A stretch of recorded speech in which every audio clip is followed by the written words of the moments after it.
let's continue. The school governing council is your Victor. The school governing council, other than the PTA, is the school governing council.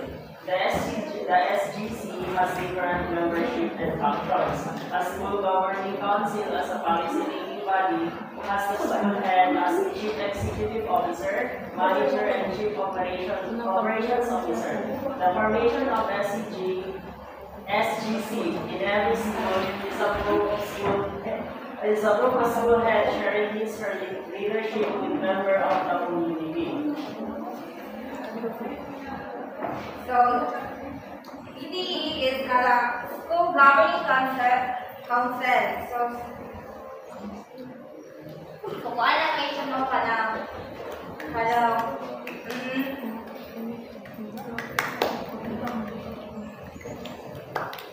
So, SGC is evidence school improved school head sharing his clear leadership with member of the community.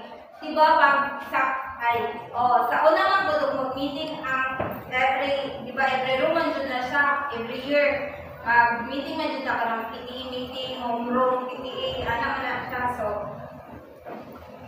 ato mo lang, di ba mo attend o kuha ng principal, mo attend o meeting para ma-isutan ang mga burden ng overall,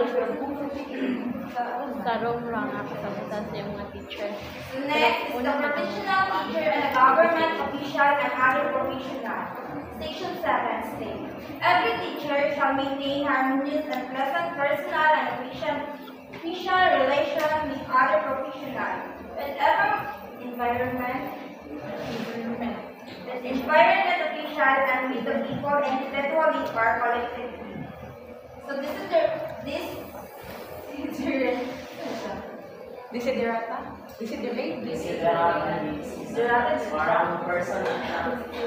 gives these advice. As far as possible without surrender, be on good terms with those persons. Speak your truth quietly and clearly, and listen to the other when to the ignorant need to have their story. So section 7, every teacher have maintain harmonious and pleasant personal and official relations with other professionals. Like example, kanang sa mga elementary teacher, secondary teacher, kanang sa mga instructor na diri sa university. So, a professional teacher is an educator who has undergone specialized training and holds the necessary qualification to teach its students in an educational setting. So, meron siya sa mga government official. So, ang example is mga mayor, governor, senator, mga congressman, mga about sa bigat sa year ng mga So, a government official is an individual employed by a government agency at any level, like local, regional, national, or international. So, they are responsible for implementing government policies, managing public service, and representing the interests of the government and the citizen. So, the other professional like mga nasa health center, so mga doctor, nurse, mga dentist, mga other mga professional.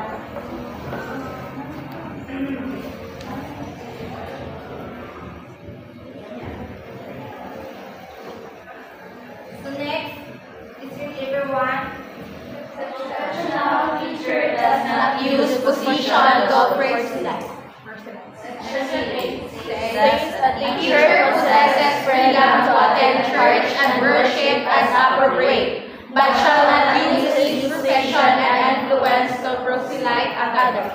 To be in a position means to have power or influence for a purpose. Example, for you to use the position to perform your job as a professional teacher. It is highly unprofessional for a teacher like you to use your position of influence to preside. besides freedom of religions is guaranteed by the 1987 Constitution. No law shall be made restricting an establishment of religion or prohibiting the free exercise of religious tradition and worship without discrimination or preference shall forever be allowed. Article 2, Section 6. So, our professional teachers maintain a neutral and respectful in the classroom. So, avoid using their position in impose personal beliefs or proselyte instantly. So, for example, professional teacher does kind of encourage critical thinking. So, as open-ended question that students who think sabi ng ngalan ng makuha dito ang student nga kanang makahinumdum or so ano bang maka-remember ang student sa iyang mga learning sa niagi, so ma-recall niya ang iyang mga nangribalan. Additional. So, ang ginamit niya dira, the professional teacher that does not use position to proselyte. So, meaning to say, ang proselyte is kanabitang, for example, teacher ka, gamiton mo yung profession as a teacher na, for example, Catholic teacher. So, imo gamiton yung position as a teacher nga, imo ipang, imong students nga, uy, dali mo kuan, kaya ana, sali kay teacher ka, imo bitaw sila, murag i-convert mo sila from their religion, padulong sa imong religion. So, murag ginana ang ginamin nga article. Dili mo gamiton imong pagka-professional teacher para mag-proselyte ka og other, especially sa imong students. Okay, parehas sa nagtapos ang one. During my senior high one, sa senior high ko, may ako'y teacher na kanabit Christian siya, hindi ko mag-mention kung sa iya ang religion. Basta Christian siya din, murag na ito, alas na siya batasan nga, ethnocentric siya mga pagkatao kay ginakumpara kita niya ng mga tradition, mga totoo, inanat. Then, one time, katong na time na murag na puno na bitaw din, biya pa yung i-insert sa iyang klase niya, alam na siya nga, ganun ka mo mga muslim, magtuwad-tuwad man mo, no? Kasi siya kami kayo mag-ingon, nani, okay, siya nga, mura din kami iyang gigman, mura siya, diwalihan ka nga, tama iyang religion, nga na mga wala na ipakiyang salat na, kundi na, ala siya, against pa dyan kayo siya sa, against pa dyan kayo siya ng bayot o yan ang gidamay, yan ang tabi ko ba siya sa sudyante nga, sa imong ipakita sa imong pananaw, malangit ka na ito ba siya sa bayot, tapos yun nga, kaya puno sa iya, mo bito na, so siguro, murag alam ko sa iya ba kay, dugay na mag-ito niya ginahimo, balik ka na, murag wala dyan siya respeto sa uban nga, balik iyang ginagamit, kung sa siya, kung sa iya ang posisyon sa school, murag iyang ginagamit sa iyang student ka. Oh, para dapat ginani-gani ba? Yeah. Uy, ito yung sulat ka. Akong buruan. Tapos sa experience, work na ko siya. Kaya ang ihana siya ko sa 6 months ang trabaho. Nalaman ko 6 months.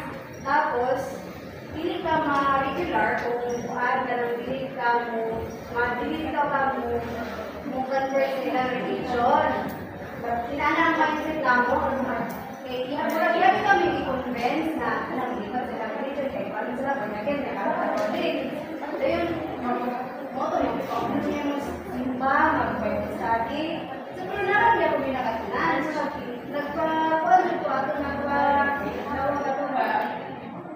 Project ko ni sa tawag Baptist sa ilang religion.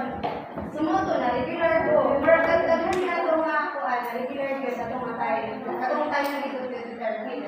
Aside from sa work, sa nakuyan sa nakito, sumurag sa pamatayan ko na yun. Ang ilahan ng religion, maragdagan ko nila